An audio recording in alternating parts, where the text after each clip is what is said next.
It's so good to see you again. It's the It's good. It's good that we haven't been talking for 30 minutes about other things and we just Yeah, jumped on the no, call. totally. This is Yeah, amazing. first time. Woo!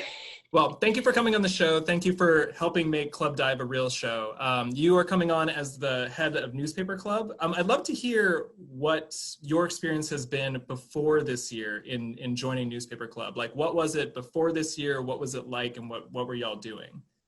So, Newspaper Club before this year was actually a lot more unorganized. I mean, I got newspaper like as a fresh at the end of my freshman year from a senior who was like, "Oh yeah, the club is entirely made of me and my friends, and I don't have anyone to pass it down to. And I heard from someone that you like newspaper, so why not?" And I mean, as you can see, I took the position, and I saw that it was just kind of unorganized. Everything was in print, and it was just hard to keep up with because everybody was so busy with school. And we only came up with a couple editions last year just because it was so hard to push everybody together to make one issue, because if you had one piece, well, then you have to wait on everyone else's because everything was in print. But this year, because of the pandemic and everything that's been going on, we've made a way larger push to get a website started and actually produce content, because you don't have to wait for another person to publish now. You can just publish online whenever you want. So it's a lot more efficient and a lot better for the club, and we can actually produce more content that is relatively up to date. So yeah.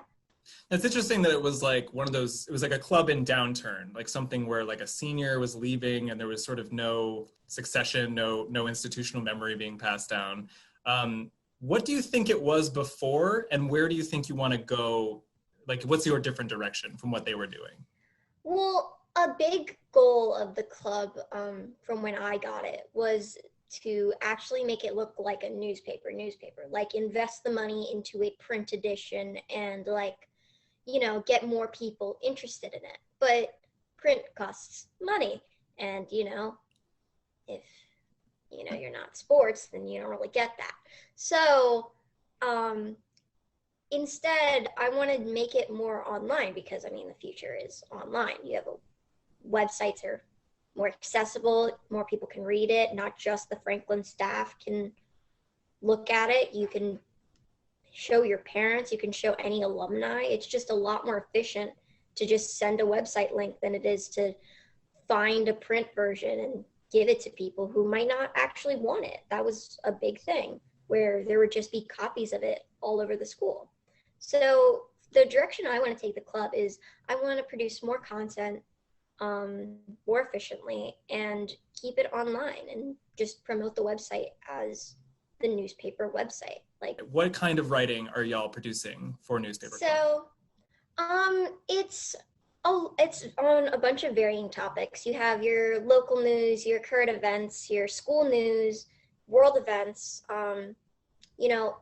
just everything that you need. It's Franklin made. It's students writing about big topics and about what they care about, what they're passionate about, and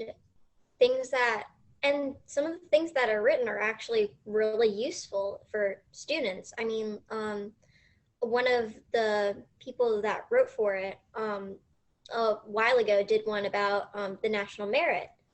It's a place where you can see what your peers think and also get help from your peers as well. Like, it's a place where you can read what these people actually think in a more formal way. Now, is Newspaper Club the kind of thing that anyone can contribute to, or is it just like people within the club? No, of course, you can contribute anytime. If you send something to my email, I'll probably take a look and ask to meet with you. I mean, and you also don't have to use your name. You can use a pseudonym. I've also had people use pseudonyms when they write for the newspaper. If you're worried about your identity or saying something super controversial, well, I mean, that's what editing is for. You can edit it and make it something more polished, and then you can publish it as your own piece, regardless of what you say. Yeah, I have a story about that from last semester. I had a student who wanted to write an opinion piece that they thought they didn't feel comfortable putting it under their own name because they didn't want any hassles for it. They're like, this is an opinion that I have that I really want to express it, but people usually like yell at me when I do it. And that's what I told them. I said, well, you can write under a pseudonym, that's allowed. And I think there was like a bit of they were surprised that was even an option, because they were like, isn't this the kind of thing that like you have to be responsible for the things you say? I think that the newspaper is more interested in your ideas rather than saying like, this person said this thing, now let's attack them. Yeah, exactly. I think that at the end of the day, it is student media. We're not run by the school.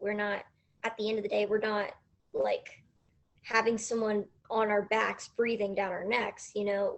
If you have an opinion and you want to express it and you think it's against the school or might be a little controversial, you can still write under a pseudonym if that's not the case, or you can write under your own name. It's not that big of a deal, I guess. That's something that really excited me about when you took over newspaper, because there's many different ways to do a school newspaper. One is where it's like a rah school spirit, like promotional tool. And like, that's important. We need somebody needs to do that.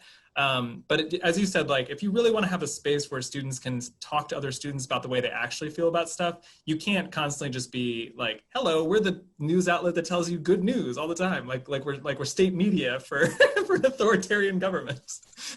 No, we are not being censored by Franklin as a school to write. I don't know how many of Franklin knows we exist. So it's one of those things where if you feel passionate about it, if you want to write about it, if you have an opinion that you want to express, send me an email, send me your piece. I can edit it and I can tell you what I think. And that's how people get involved with newspaper. They just contact you directly as the editor. Yes, that or anyone else in the club, but most of the time it'll be me answering the emails. So yeah. Can you talk a little bit about Falconblog? This is a new project that we've been trying to develop, and I think It's like this week it's going to go public. All right. So Falconblog is also another thing, it's separate from the newspaper, but it's also run by the same people because there's only so many people that are doing this. But I noticed that with newspaper, it was a certain kind of tone that you had. Like, you were able to say what you wanted, but it was a certain kind of tone that still needed to be kind of formal. Whereas Falconblog, I wanted to be a place where you could say wherever you wanted, in whatever tone you wanted. If you weren't like a formal writer, well, this is a place where you can put like you can write opinion pieces, you can put stories, you can put whatever you wanted. Like, I think there's a separate thing about clubs in there too. One of the people did an article about clubs that they just liked. The only difference between the two, really, in my opinion, is the tone. I think that was a big thing. And so I wanted to create Falconblog to be a place where even if you weren't the most formal of writers, you could still put something there. And it's not like a lesser establishment kind of thing. It's just another platform for writing, which I think we always need. That's so cool. I really love that you're sort of like trying to think about like inclusivity, basically. Like, the bottom line is, not every student can talk in a newsy tone of voice, but every student has opinions that they really care about. So this all sounds really exciting. I'm excited for more people to get involved and more people to read the paper. Are you going to be staying on as editor for next year? Yes, I am. I might be almost running into the same dilemma as I was senior year, but I think that's why this interview is really good, because people know about it and want to get involved and can start contributing that aren't the same grade that I'm in. It can be something that can be kept alive much easier. And especially since we're online, I think it'll be easier to manage, and just overall you can see what everyone has done over the years instead of getting lost in the grades have passed. So yeah.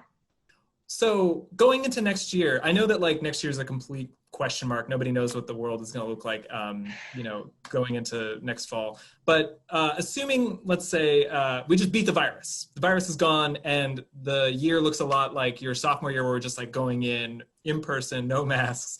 Let's just pretend like that's the case. What would you like to happen with Newspaper Club, with the Franklin Forum, with Falconblog? Like, what's your vision for next year?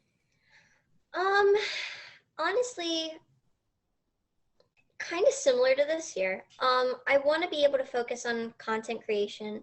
And if we're in person, then I wouldn't mind a print version. I think that's cool and traditional, and it keeps true to what clubs of the past wanted.